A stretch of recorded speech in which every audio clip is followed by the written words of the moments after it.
carta de Santiago en el capítulo 1, versículos 1 al 12. Santiago capítulo 1, versículos 1 al 12. Y es una carta bien interesante. Algunos creen que es la primer carta que se escribió en el Nuevo Testamento. Algunos creen que es por eso que inicia, como inicia, hablando de que esta carta está dirigida a las 12 tribus en la dispersión. Está ligando como el pueblo de Israel del Antiguo Testamento, ahora que el Espíritu Santo viene, después de que Cristo resucita y asciende y envía su Espíritu, ahora ese pueblo se amplía con la fe de los gentiles, como dice Pablo en Romanos 11, que nos muestra cómo hemos sido ahora injertados y ahora somos un solo pueblo, la iglesia del Señor. Es interesante que habla de las 12 tribus de Israel y como lo vamos a ver ahorita, y en el Nuevo Testamento la fe cristiana está fundamentada sobre la enseñanza apostólica de los 12 apóstoles, así que podemos ver que está hablando al pueblo de Dios. Pero es interesante porque Santiago le escribe a una iglesia perseguida, una iglesia que en primer lugar, si usted recuerda, Hechos 2, 3 nos recuerda también cómo los creyentes del primer siglo, inmediatamente después de que este boom del evangelio empieza a suceder por medio de la obra del Espíritu Santo, ellos interpretaron como que el segundo regreso de Jesús, o el regreso de Jesús más bien, después de su ascensión, sería algo muy próximo. Y dice que la iglesia se volcó tanto a la predicación del evangelio que vendían sus casas, vendían todas sus propiedades y las traían para que fueran administradas por los apóstoles, de tal forma que el evangelio pudiera estar siendo predicado en todos lados. Y eso llevó a la iglesia de Jerusalén a ser empobrecida. Y luego vemos a Pablo escribiéndole a algunas de las iglesias que él visitaba, diciéndoles: hacen bien en ofrendar y ayudar de manera especial a la iglesia de Jerusalén, que quedó empobrecida por esta fe desbordante que tuvieron. No hay manera de juzgar si hicieron bien o hicieron mal. El Señor utilizó eso para que esa gente se quedara sin hogares, y luego empiezan a ser perseguidos para colmo y empiezan a esparcirse. Piensa en un cristiano del primer siglo en esta circunstancia.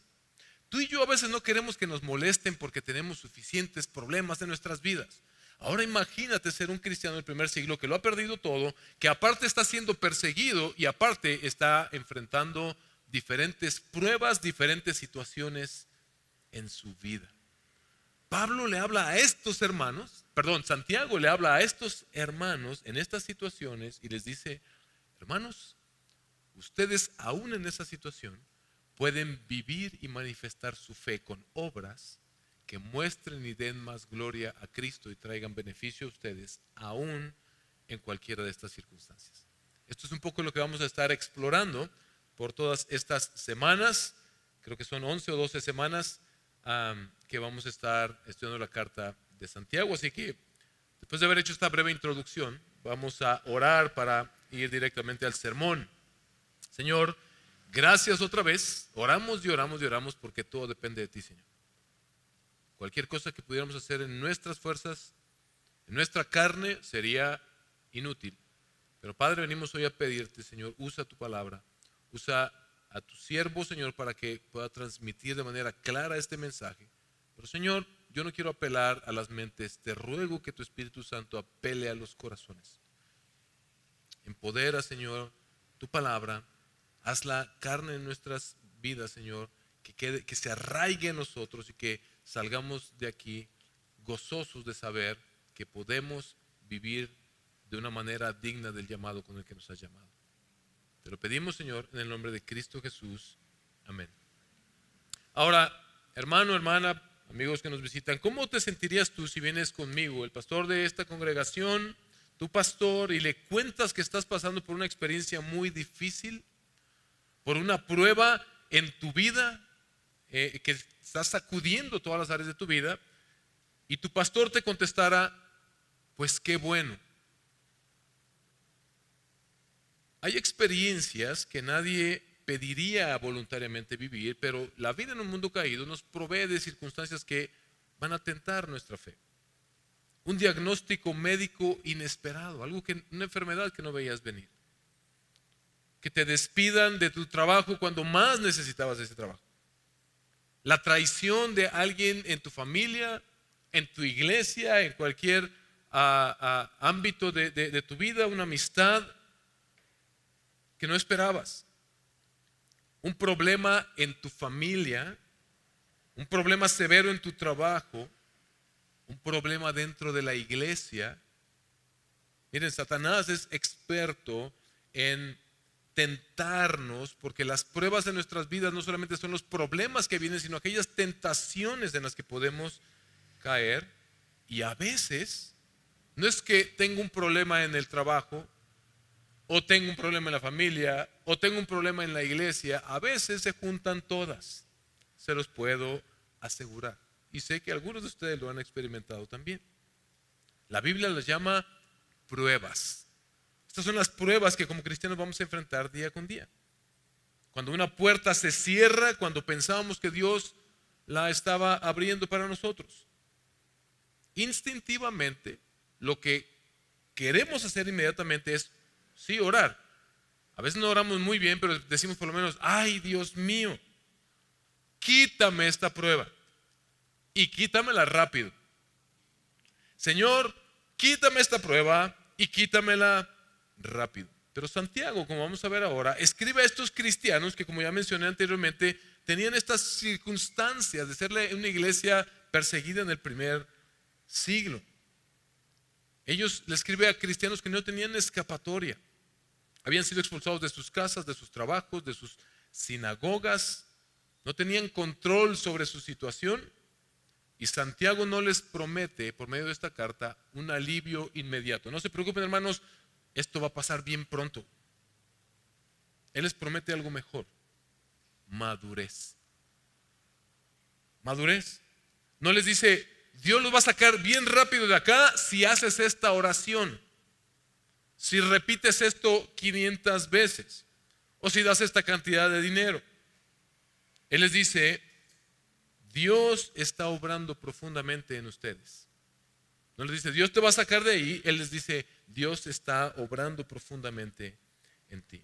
La pregunta de este pasaje que vamos a abordar hoy no es ¿cómo puedo evitar las pruebas? La pregunta es ¿cómo no desperdiciar nuestras pruebas?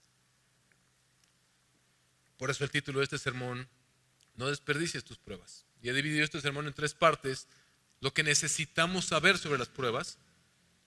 Número 2, lo que necesitamos para enfrentar bien las pruebas. Y número 3, el combustible para tener gozo en las pruebas.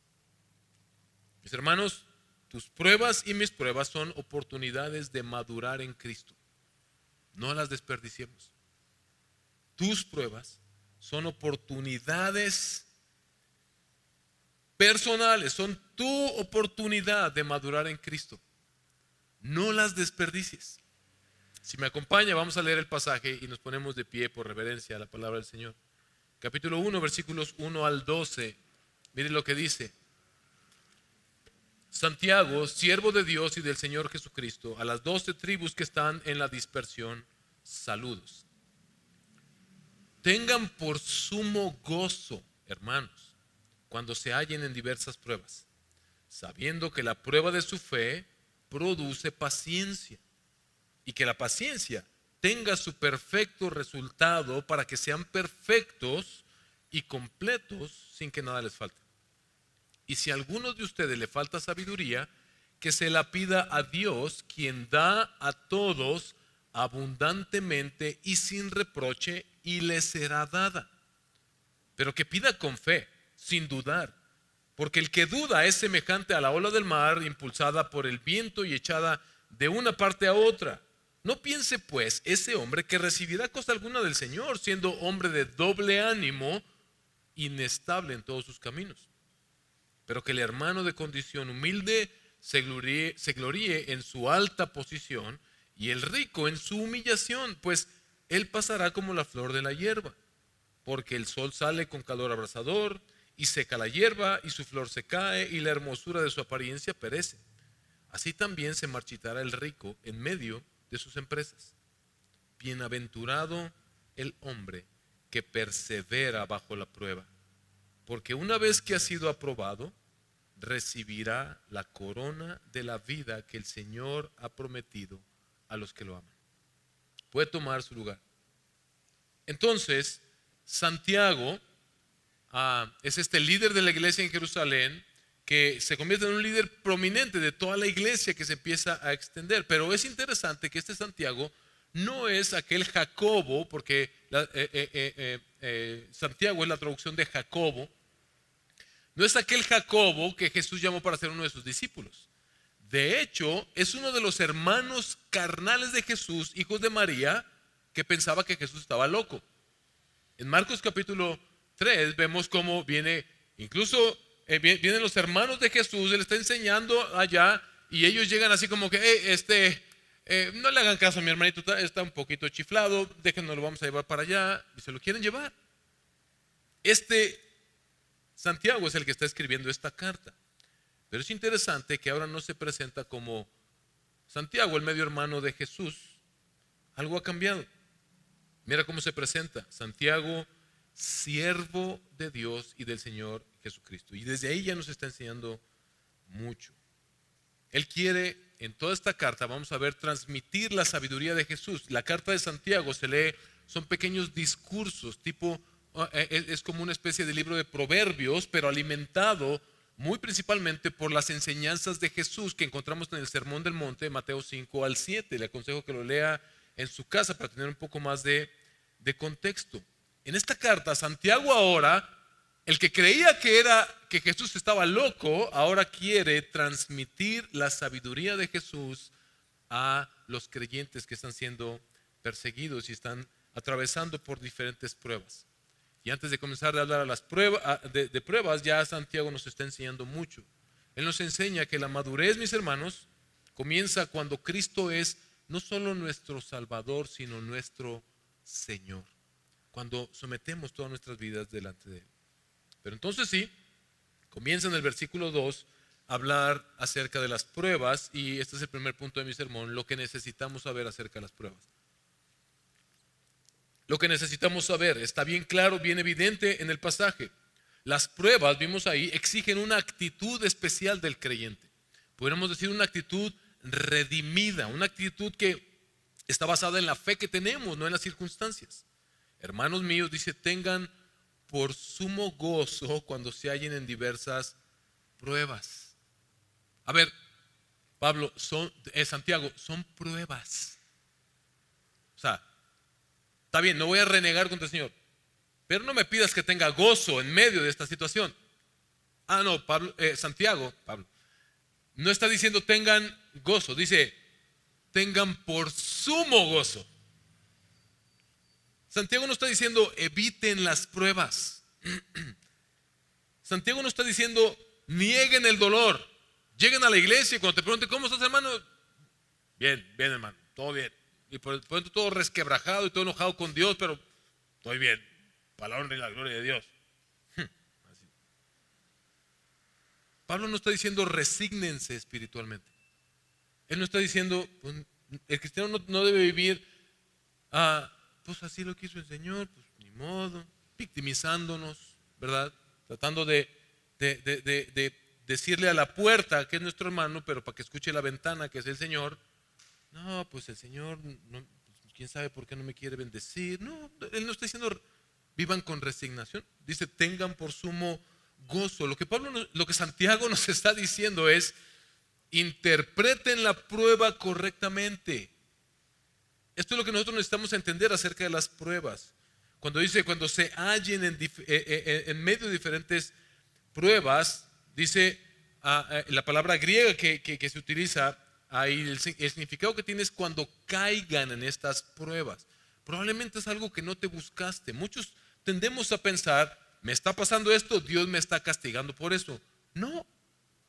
Las pruebas en esta vida, en este mundo caído, son inherentes de nuestra vida porque pecamos contra otros y eso produce circunstancias que nos llevan a las pruebas. Otros pecan contra nosotros y eso nos lleva a vivir momentos de prueba.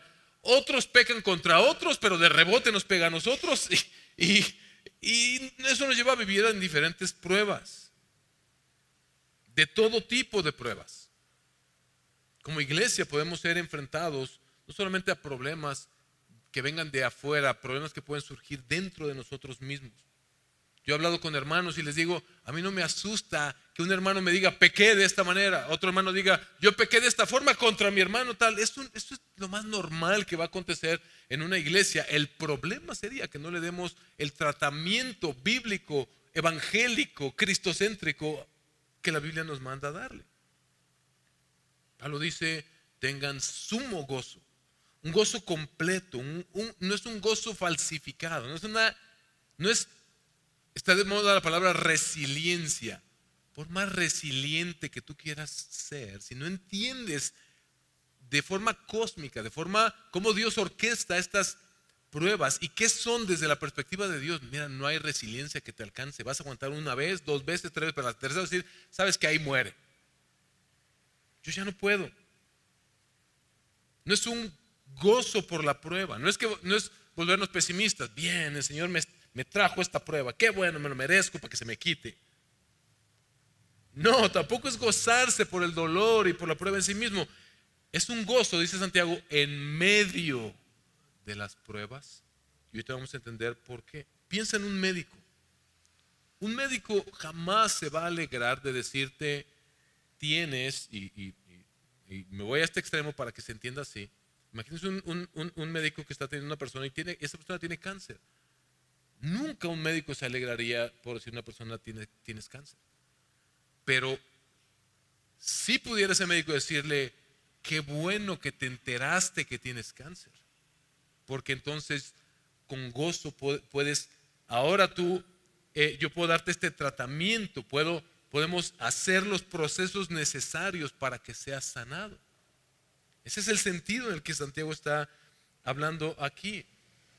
No, una fe madura no significa negar el dolor, no significa abnegación carnal, no significa resignarse, sino celebrar que por medio de estas pruebas Dios está haciendo algo en nosotros.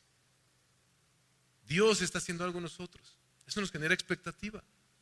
Vino esta prueba, ¿sí? No va a ser fácil. La pregunta que debemos hacer inicialmente es, Señor, ¿qué quieres hacer tú conmigo por medio de esta prueba? En los versículos 3 al 4, Santiago de hecho nos deja ver que las pruebas tienen ventajas, orquestadas por Dios, son ventajas divinas.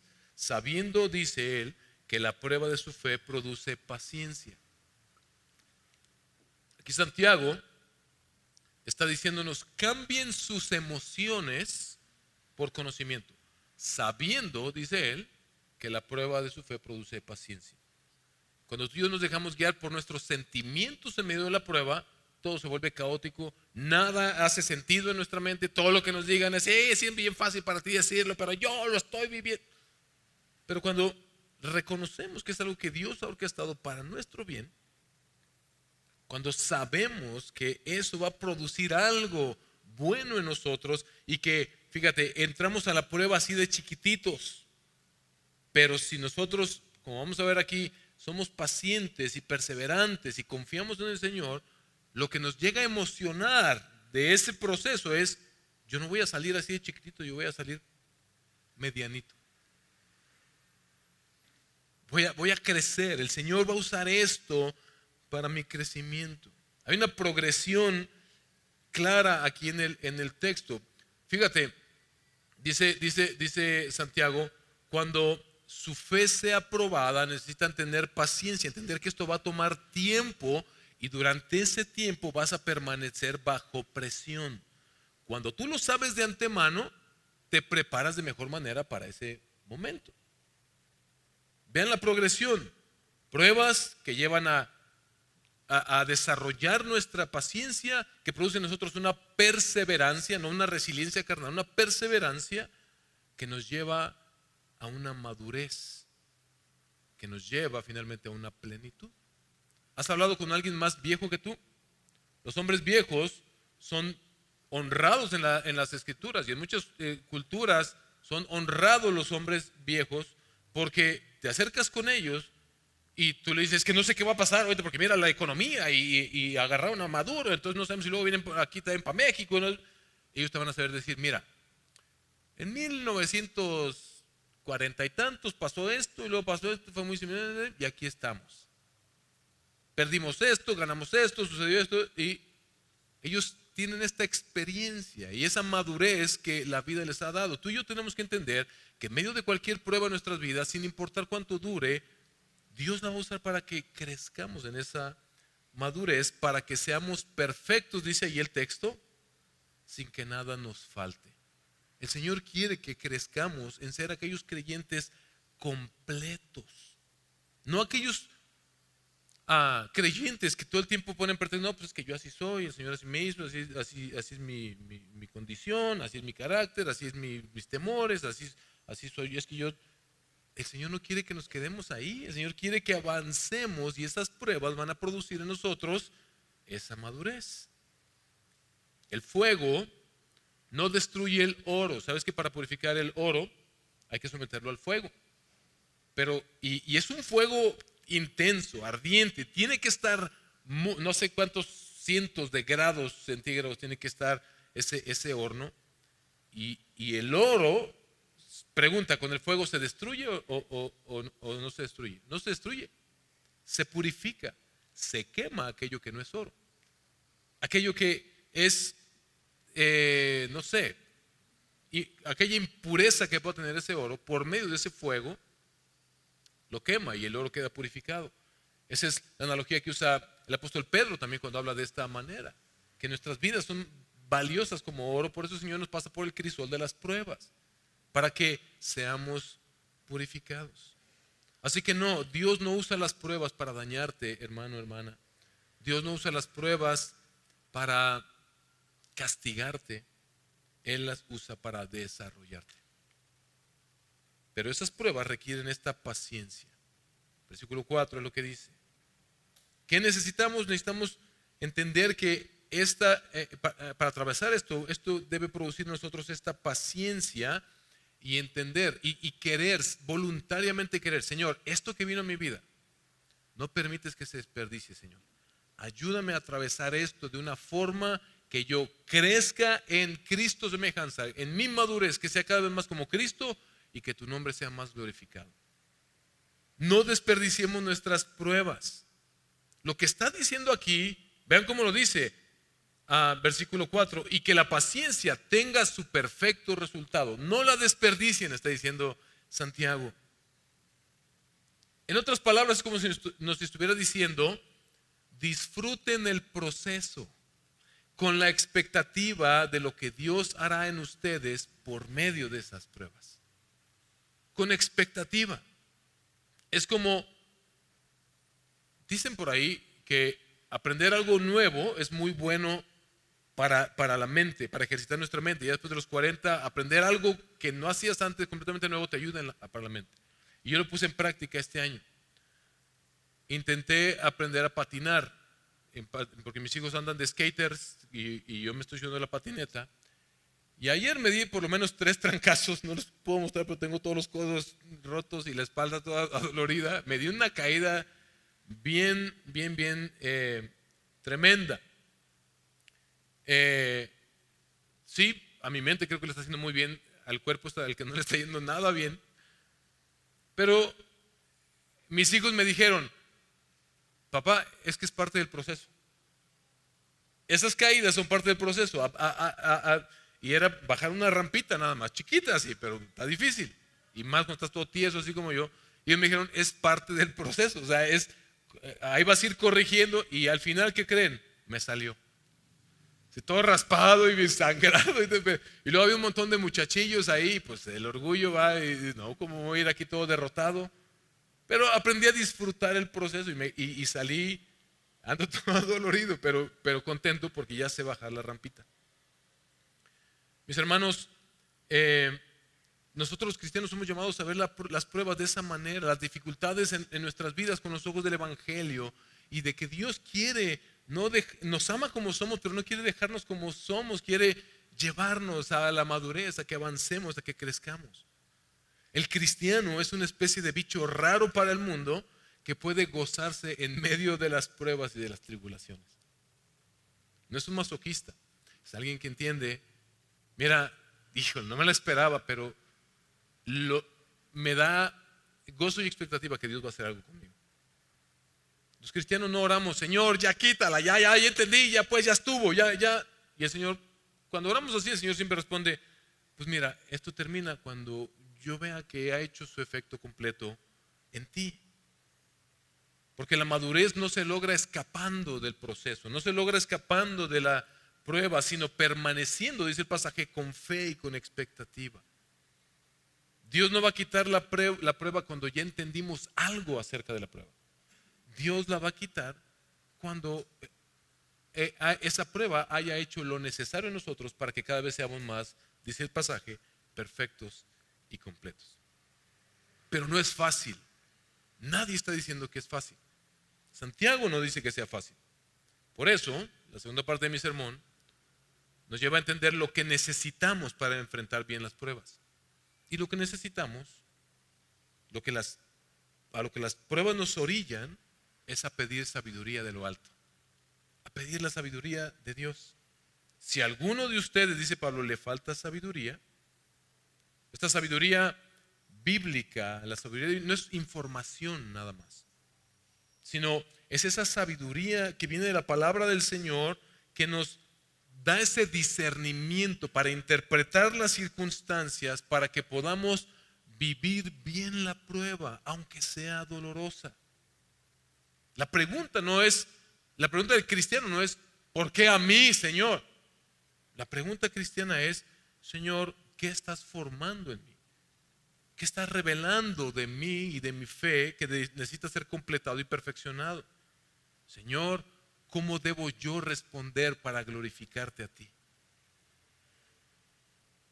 Dios, dice Santiago, cuando tú le pidas sabiduría para esto, Señor, dame sabiduría para que tu propósito se cumpla en mi vida por medio de esta prueba. Señor, dame sabiduría para que tu nombre sea glorificado con mi actuar en medio de esta prueba. Lo que dice Santiago, cuando ustedes le pidan al Señor de esta manera, Él les va a dar.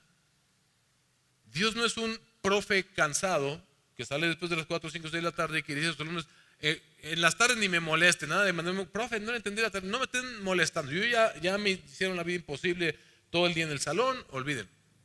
No, el Señor es un padre, que no digo que así sean los maestros, la mayoría de los maestros son todo lo contrario, pero hay quienes son así. No es un maestro de ese tipo, no es un maestro cansado que quiere negarte su sabiduría, es un padre generoso que quiere, dice el pasaje, darle abundantemente a sus hijos. Así como mis hijos me están enseñando a mí a patinar y los procesos, algo que yo trato de hacer, principalmente con Santiago el mayor, que ya pronto le vamos a dar la patadita para que se vaya de la casa. No es cierto. Vamos a estar ahí para ti. Pero algo que yo trato de hacer con mi hijo aquí en Amo es transmitirle sabiduría. Mira, hijo, yo me he equivocado en esto. En los negocios las cosas no se hacen así. En las relaciones no se hacen las cosas así. En la escuela hace esto.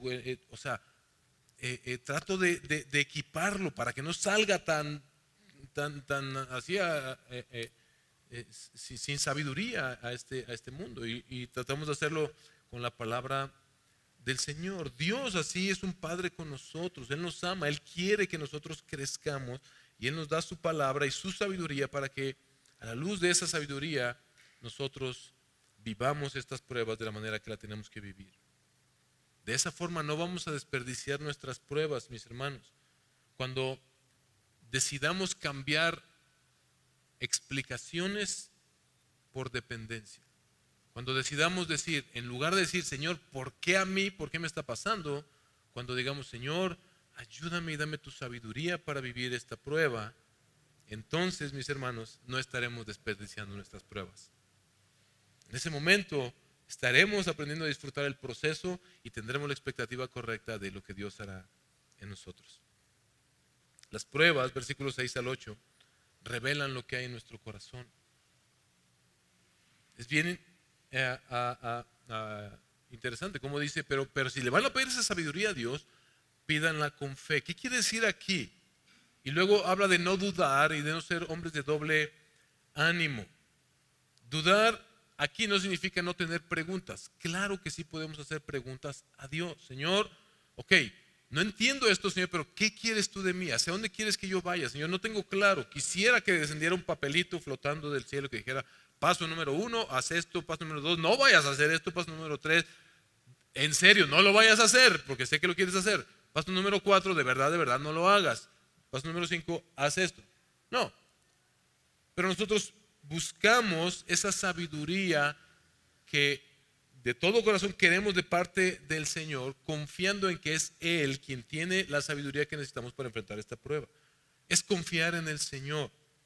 Dice ahí que el que duda es como una persona de doble ánimo y el resultado que eso lleva es inestabilidad en su vida. No podemos vivir divididos, mis hermanos, entre confiar en Dios y confiar en mi propia sabiduría. Bueno, esta prueba vino a mí, la Biblia dice que lo debo enfrentar de esta forma, pero no me parece lógico, no me conviene, mi orgullo no me lo permite, voy a hacerlo de esta forma. Peor aún, pudiéramos estar confiando más en la sabiduría del mundo que en la sabiduría de Dios. Sí, esto dice la Biblia, pero a mi comadre le pasó igualito y ella le hizo así y así y así, y no, hombre, y viera el resultado que le dio. Eso es dudar de Dios, eso es dudar de su bondad, dudar de su amor. Cuando la traducción original de las palabras que se usa aquí para esa persona inestable, esa persona de doble ánimo, dice, es una persona que tiene como doble alma, como que es una persona que medio confía en Dios, pero tiene serias dudas acerca de el amor y la bondad de Dios. Y el resultado de eso es inestabilidad. ¿Has experimentado inestabilidad en tu vida? ¿En medio de las pruebas o después de las pruebas? Sucede cuando en lugar de recurrir a la voluntad de Dios y a la sabiduría de Dios, recurrimos a nuestra sabiduría o peor aún a la sabiduría del mundo. Dice que esas personas son como una ola. Cuando en la Biblia veas ilustraciones, imagínalo. A ver, ¿cómo se vería mi vida como una ola? Pues sí, vas para acá, ¡pum!, azotado contra la piedra, vas para acá otra vez, y vas para acá, azotado contra, y así el día entero. Sin rumbo, sin descanso, sin ninguna dirección. Pero velo de esta manera. Esta es la ecuación. Pruebas, o tribulaciones, o tentaciones, más fe, te van a llevar a la madurez. Resultado, madurez. Pruebas, tribulaciones, tentaciones, sin fe, te llevan a la inestabilidad. Eso es lo que Santiago está llamándonos a hacer. Y ojo, piensa otra vez en la iglesia perseguida, la iglesia a la que Santiago escribe. Santiago está hablando a esta iglesia empobrecida y para colmo esparcida y para colmo perseguida. Literalmente de muerte. Muchos de los cristianos eran tomados, arrebatados de sus hogares, de sus familias, a niños, mujeres, y eran llevados al Coliseo Romano y a diferentes lugares para ser asesinados para diversión de la gente. Muchos de ellos eran usados como antorchas humanas, eran crucificados, etcétera, etcétera. ¿No crees que ellos tendrían suficientes razones para decir, mira, yo no tengo tiempo para andar pensando yo lo que quiero es una salida, un escape de todo esto? Mucho menos, como vamos a ver más adelante, para andarme preocupando por mis otros hermanos, que se rasquen con sus uñas. Yo tengo mis propios problemas. Pero las pruebas también nos ayudan a redefinir, mis hermanos, nuestra fe. A recordar que es solamente mediante la sabiduría de Dios, porque en su sabiduría Él permitió estas pruebas, es por su sabiduría que podemos enfrentar verdaderamente estas pruebas. Y es bien interesante, pareciera esto fuera de lugar, versículos 9 al 11, porque pareciera que, ¿por qué se pone a hablar aquí del rico y del humilde? Porque el dinero es una manera de ver, es una forma especial en la que Dios llega a probarnos en la vida.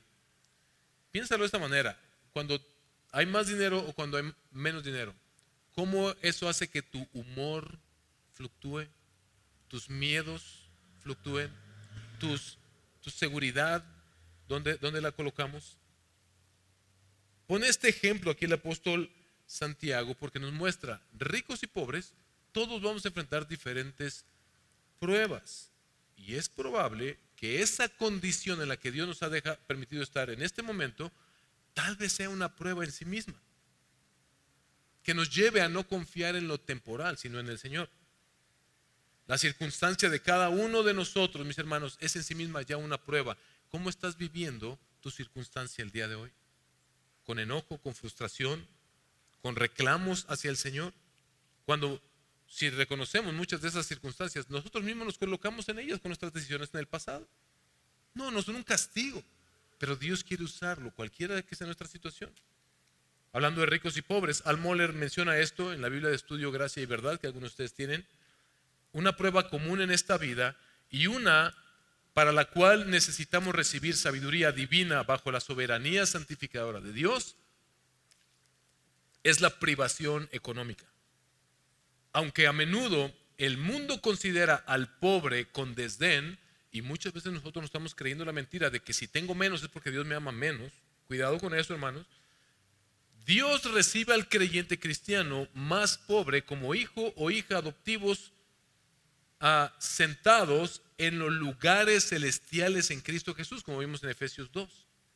La riqueza puede ser incluso una prueba mayor, como Jesús advirtió una y otra vez en Mateo 19, 23 al 24. ¿Se acuerdan qué difícil es que un rico entre en el reino de los cielos? El creyente rico debe aceptar su función como humilde esclavo de Cristo. Debería recordar que la riqueza fluctúa y no hallar su consuelo ni su esperanza en ella. Ojo, tampoco el pobre. El cristianismo invierte los valores mundanos y exalta a los humildes y humilla a los que se exaltan. Entre nosotros, hasta el día de hoy, no hay alguien que sea verdaderamente pobre, mis hermanos. Pero lo que Dios nos ha dado, a unos más, a unos menos, debes interpretarlo en sí mismo como una prueba que el Señor ha puesto en tu vida. ¿Y qué tanto representa ese dinero? Porque de eso está hablando aquí Pablo. Esa riqueza o falta de riqueza, aquello que dirige tu vida de una forma o hacia otra. ¿Qué tanto eso le pertenece a Cristo? Santiago está llamando aquí a la consideración. Las circunstancias pueden cambiar para ricos y para pobres. El rico puede perder en un solo día todo. El pobre puede en un solo día también cambiar su situación. Pero lo único que verdaderamente pertenece es Cristo. Y ambos son llamados a poner su fe en Él y aceptar su condición como esta prueba que el Señor ha puesto para nosotros. Lo único que no se va a marchitar bajo el sol. Dice el pasaje que hace la comparación de las riquezas como la flor, que un día sale y al rato se marchita con el sol, va a desaparecer. Lo único que no se marchita bajo el sol, mis hermanos, del sufrimiento de esta vida, es lo que está arraigado en Cristo. Es lo único. Y finalmente, la tercera parte del sermón, esto nos lleva entonces, ok, ya entendimos lo que son las pruebas, ya entendimos que necesitamos sabiduría para caminar estas pruebas, pero ¿cuál es el combustible para hacer todo esto? Porque así nomás por hacerlo, como que está muy bonito escucharlo, pero por llevarlo a la práctica, ¿qué es lo que va a ser para mí el combustible que va a arder en mi motor, que va a hacer que me impulse a vivir de esta manera? Mis hermanos, las pruebas bien soportadas nos conducen a la vida. Bienaventurado, dice el versículo 12, el hombre que persevera bajo la prueba, como ya lo venimos aprendiendo. Bienaventurado el hombre que persevera bajo la prueba. Y dice algo más, porque una vez que ha sido aprobado, es decir, esta es tu prueba, ya viste cómo debes entenderla, ya viste qué es lo que necesitas, sabiduría de Dios, y ahora necesitas caminar en esa fe, y si resultas aprobado de esa prueba, si pasaste la prueba, dice, recibirá la corona de la vida que el Señor ha prometido a los que lo aman. Bienaventurado ese hombre. La corona no es algo aparte de esta vida que a ti y a mí nos toca vivir. La corona es la vida misma, la vida de ahora, pero también la vida después, la vida eterna. Y aquí es donde chafeamos bien feo los cristianos muchas veces. Porque decimos, sí, qué aburrido. Se refiere a que un día recibiré la vida eterna. Sí, pues qué chiste. Yo lo que quiero es ahorita. Yo lo que quiero es que no tener los problemas, que todo me vaya bien acá, que todo me salga. Yo quiero ser como aquel rico, yo quiero ser como aquel que parece que su vida nunca tiene problemas. Yo quiero hacer como...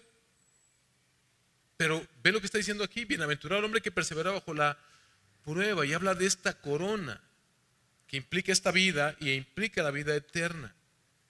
Mis hermanos, para entender esto necesitamos pensar en lo que Cristo hizo por nosotros y para nosotros.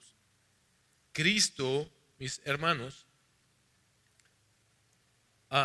soportó la prueba de pruebas, la prueba suprema por nosotros. Él en Getsemaní estaba orando al Padre: Padre, si es posible que pase de mí esta copa. No hay prueba mayor que enfrentar la ira de Dios. Piensa en esto. Las personas que lleguen aquel día delante de Dios a enfrentar a Dios en sus propios méritos van a enfrentar todo el juicio de Dios por sus pecados nada más. Pero Jesús estaba ese día sudando sangre porque Él sabía que estaba a punto de beber la copa de la ira de Dios. El castigo por todos los pecados de toda la humanidad, por tus pecados y mis pecados. Sobre Él, el único justo que nunca pecó. ¿Qué prueba mayor pudiera haber? Pero Él dijo: no se haga mi voluntad sino la tuya. La cruz precedió a la corona porque Jesús no se quedó allí, mis hermanos. Por eso, dice Filipenses 2, por eso el Señor lo levantó hasta lo sumo. Él resucitó de los muertos porque cumplió la perfecta voluntad de Dios en medio de la prueba de pruebas.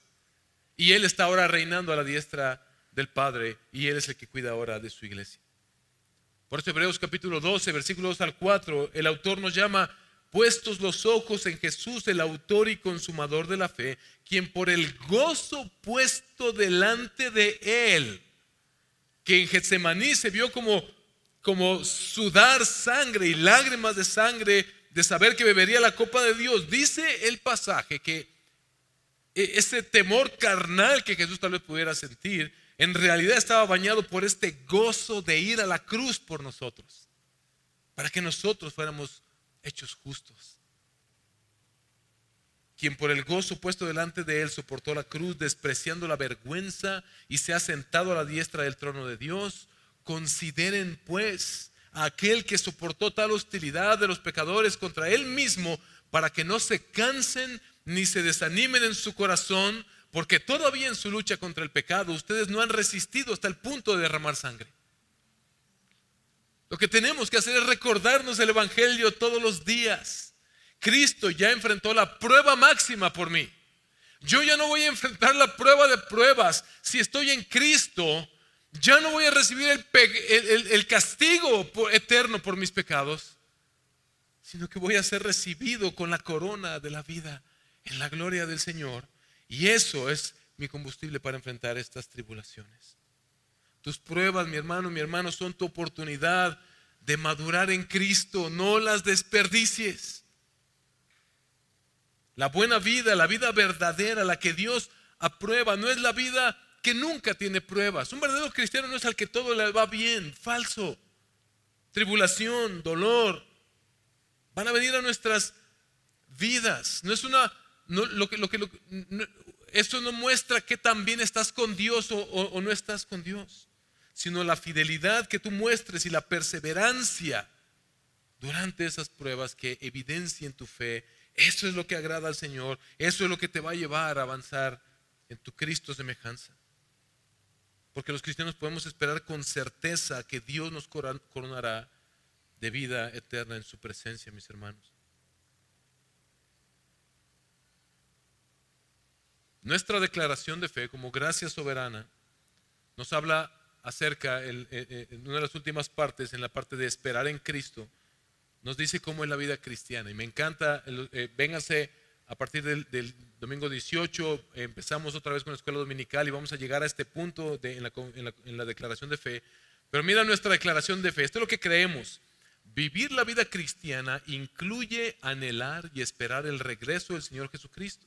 Aunque los creyentes son nuevas creaciones en Cristo y disfrutan en el presente las bendiciones de su poder de resurrección, su santificación sigue siendo parcial e incompleta en esta vida. Además, ellos continúan viviendo en cuerpos mortales en una creación sujeta a vanidad, siendo resistidos por el mundo la carne y el diablo. De ahí van a venir nuestras pruebas. Escucha esto, la palabra de Dios nos asegura que somos sus hijos amados. Romanos 8:17, Gálatas 4. Aunque tal certeza de que somos hijos amados no elimina la realidad del sufrimiento y dolor y persecución en esta era presente. Pero ahora escucha esto, el evangelio nos capacita para regocijarnos en medio de tribulaciones, seguros de que sus propósitos están obrando para nuestro bien, aún en circunstancias que no entendemos. Y ahí vamos a ver cuando estudiemos esto todos los textos bíblicos. Póngase de pie, por favor, hermano, hermana. Por eso la Biblia habla tanto de esto. Romanos capítulo 12, versículo 12, ahora sí el apóstol Pablo nos llama a lo siguiente: gozándose en la esperanza, perseverando en el sufrimiento, dedicados a la oración. Así vivimos la vida cristiana, no sin problemas, sino con esperanza, perseverando en el sufrimiento y dedicados a la oración. Increíble cómo las pruebas nos llevan a doblar nuestras rodillas delante del Señor. Charles Spurgeon decía: bendita sea la roca la roca de mi salvación, o la roca que es Cristo, contra las que las olas de las tormentas de esta vida me azotan todos los días. Es decir, bendita sea esa ola que me avienta a la roca que es Cristo Jesús. Bendita sea esa prueba. No, si un día vienes a consejería conmigo, dicho de paso, saben que cuando necesiten cualquier cosa pueden venir conmigo, hacemos una cita en la oficina pastoral. Mi esposa también es alguien que aconseja mujeres y todo. Tal vez alguna vez escuches: qué bueno que te está pasando esto, pero ahora lo vas a poder interpretar de mejor manera. Mis hermanos, eso es lo que dice la palabra de Dios. Ahí mismo en Romanos, pero 15, versículo 13: y el Dios de la esperanza los llene de todo gozo y paz en el creer, para que abunden en esperanza por el poder del Espíritu Santo. Esa es mi oración por esta iglesia. Segundo de Timoteo 2, versículo 12, Pablo le dice a Timoteo: Timoteo, si perseveramos, también que reinaremos con él. No he terminado con la parte del combustible, hay más. Hebreos 12, del 1 al 3, por tanto, puesto que tenemos en derredor nuestro tan gran nube de testigos, es decir, los que ya están en la gloria de Dios, despojémonos también de todo peso y del pecado que tan fácilmente nos envuelve, y corramos con paciencia la carrera que tenemos por delante. Puesto los ojos en Jesús, el autor y consumador de la fe, quien por el gozo puesto delante de él soportó la cruz, despreciando la vergüenza, y se ha sentado a la diestra del trono de Dios. Consideren pues a aquel que soportó tal hostilidad de los pecadores contra él mismo, para que no se cansen ni se desanimen en su corazón. Mis hermanos, Dios ama tanto a su pueblo que nos ha dado grandes y preciosas promesas. Promesas que, porque Cristo resucitó de los muertos como fue prometido, podemos confiar en que se van a cumplir en nosotros. Y son un medio para alentarnos en aquellos momentos oscuros, cuando atravesemos el valle de sombra de muerte sin temer mal alguno. Una de esas promesas es la corona de la vida eterna. Apocalipsis capítulo 2, versículo 10, cuando Jesús habla a la iglesia de Esmirna, 2 y 3 habla de las 7 iglesias, pero en este caso Esmirna: no temas lo que estás por sufrir. Yo te digo que el diablo echará a algunos de ustedes en la cárcel para que sean probados, y tendrán tribulación por 10 días. Sé fiel hasta la muerte, y yo te daré la corona de vida. Habla de la vida eterna, pero hay más. Pero hay más, porque no es resignación. Nosotros podemos alentarnos porque en la Biblia hay promesas que nos dicen que si permanecemos fieles en la prueba, Él nos va a recompensar. Él nos va a recompensar. Apocalipsis capítulo 20, versículo 12. También vi a los muertos, grandes y pequeños, de pie delante del trono, y los libros fueron abiertos. Así termina. El día que Cristo regrese va a juzgar a los vivos y a los muertos. Los que creyeron en Jesús irán a la gloria eterna, y los que no creyeron en Jesús irán a la condenación eterna. Pero ve lo que dice de ellos. Otro libro fue abierto, que es el libro de la vida, y los muertos fueron juzgados por lo que está escrito en los libros, según ¿qué? Sus obras. Nadie de nosotros podemos salvarnos por nuestras obras. Es solo por la obra de Cristo Jesús, y es solo por la fe. Pero nuestras obras tienen sentido. Permanecer firmes en la prueba, mis hermanos, tiene una motivación que va más allá de simplemente decir, sí, para que vive eternamente. Eso nunca lo vas a perder. Pero ¿qué te parecería recibir una bienvenida especial de tu Señor? Coronas, recompensas que solamente Él nos puede dar y que serán para la eternidad. La declaración de fe también de gracia soberana, cuando se refiere a las últimas cosas, esto es lo que creemos. Aquellos salvados por Cristo, cuyos nombres están escritos en el libro de la vida, serán bienvenidos al gozo de su Señor y recompensados ricamente por toda buena obra hecha en su nombre. Anhela esas recompensas. Eso va a ser combustible para enfrentar las pruebas de manera diferente. Mateo capítulo 10, versículo 42. Y cualquiera, dice Jesús, que como discípulo dé a beber, aunque sea solo un vaso de agua fría a uno de estos pequeños, en verdad les digo, no perderá su recompensa. Mateo 25, versículos 21 al 23. Su Señor le dijo, de la parábola de los talentos: bien, siervo bueno y fiel, en lo poco fuiste fiel, sobre mucho te pondré, entra en el gozo de tu Señor. Llegando también el de los 2 talentos, dijo: Señor, usted me entregó 2 talentos, mire, he ganado otros 2 talentos, pasé la prueba. Su Señor le dijo: bien, siervo bueno y fiel, en lo poco fuiste fiel, sobre mucho te pondré, entra en el gozo de tu Señor. Primera de Corintios 3, versículos 12 al 15. Ahora bien, si sobre este fundamento alguien edifica con oro, plata, piedras preciosas, madera, heno, paja, la obra de cada uno será evidente. Es decir, unos tendremos la fe para que lo que hagamos, nuestras obras, sean como oro o como paja. Cada quien tomaremos la determinación en base de cuánto confiemos en el Señor en medio de las pruebas. Versículo 13, la prueba de cada uno se hará evidente, porque el día la dará a conocer, pues el fuego, con fuego será revelada. El fuego mismo probará la calidad de la obra de cada uno. Si permanece la obra de alguien que ha edificado sobre el fundamento, es decir, sobre la palabra, sobre la fe, que recibirá recompensa. Si la obra de alguien es consumida por el fuego, sufrirá pérdida. Sin embargo, él será salvo, aunque así como a través del fuego. ¿Quieres entrar de panzazo al reino de los cielos? ¿O quieres ser bienvenido a la gloria del Señor y ser recompensado por Él? 1 Corintios 4, versículo 5. Por tanto, no juzguen antes de tiempo. Las tentaciones, como dije antes, iglesia, podemos estar enfrentando pruebas hoy mismo. Satanás quiere dividirnos y quiere causar disensiones entre nosotros, de forma que nos juzguemos los unos a los otros. Pero ve lo que dice 1 Corintios 4, versículo 5, Pablo hablando a la iglesia de Corinto: por tanto, no juzguen antes de tiempo, sino esperen hasta que el Señor venga, el cual sacará a la luz todas las cosas ocultas. Esta confianza y esta espera, esta paciencia que el Señor venga a establecer todas las cosas, y también pondrá de manifiesto los designios de los corazones. Entonces, cada uno que recibirá de parte de Dios la alabanza que le corresponda. En las cartas a las 7 iglesias, ya me extendí un poco, perdónenme, es una prueba para ustedes. En las cartas a las 7 iglesias, Apocalipsis 2 y 3, a casi todas las iglesias se les da esta promesa. Capítulo 2, versículo 7, la iglesia de Éfeso: al que venciere le daré a comer del árbol de la vida, el cual está en medio del paraíso de Dios. Apocalipsis 2, versículo 11, la iglesia de Esmirna: al que venciere no sufrirá daño de la segunda muerte. Es decir, después del juicio no será mandado a condenación, sino a gloria eterna. Apocalipsis 2:17, a la iglesia de Pérgamo: al que venciere daré de comer del maná escondido, y le daré una piedrecita blanca, y en la piedrecita escrito un nombre nuevo, el cual ninguno conoce sino aquel que lo recibe.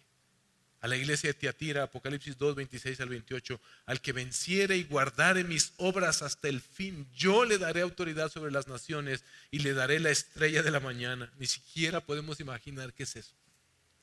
A la iglesia de Sardis, Apocalipsis 3, versículo 5, el que venciere será vestido de vestiduras blancas, y no borraré su nombre del libro de la vida, y confesaré su nombre delante de mi Padre y delante de sus ángeles.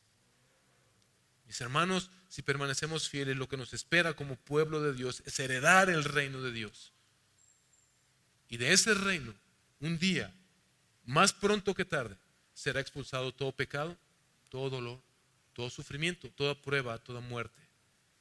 Mientras tanto, tú y yo fijamos los ojos en Jesús, soportamos la fe, abundamos en esperanza y confiamos que se acerca aquel día cuando el pecado, el dolor ya no existirán. Eso es lo que nos revela Apocalipsis al final. Esta nueva creación donde ya no habrá pecado, ya no habrá pruebas. En Él, mis hermanos, ninguna prueba que estés enfrentando el día de hoy es inútil. Tal vez algunos de ustedes vinieron hoy cansados, tal vez algunos confundidos, algunos tal vez a punto de rendirse. Este texto no te dice sé fuerte. Este texto te dice confía más profundamente en tu Señor. Y si tú no estás en Cristo, si no le has rendido tu vida a Cristo, también estás enfrentando pruebas. Pero tus pruebas no tienen este marco. Tu dolor no tiene promesa. Tu sufrimiento no tiene esperanza final. Pero si vienes hoy a Cristo, tal vez Él puso esas pruebas para que lo busques hoy. Tal vez Él te trajo aquí para que te encuentres con aquel que puede darle sentido a tu vida. Con aquel en quien este dolor tenga un propósito y no sea en vano. Con aquel que puede hacer que esta prueba tenga un final un día. Con aquel que pueda darte de esta prueba una corona. Si tú vienes hoy y te arrepientes de tus pecados y te entregas a Él y lo recibes como tu Señor y Salvador. Si tú le entregas tu vida hoy, todo tendrá sentido al final. Así que, para los que somos creyentes, hermanos, no oremos, Señor, quita la prueba. O no solo oremos eso. El corazón a veces se va a sentir como el salmista que ya no puede más. Pídelo. No es pecado que lo pida. Pero no pidas solo eso. Pide que Dios no te permita desperdiciar esa prueba. Tus pruebas son tu oportunidad de madurar en Cristo. No las desperdicies.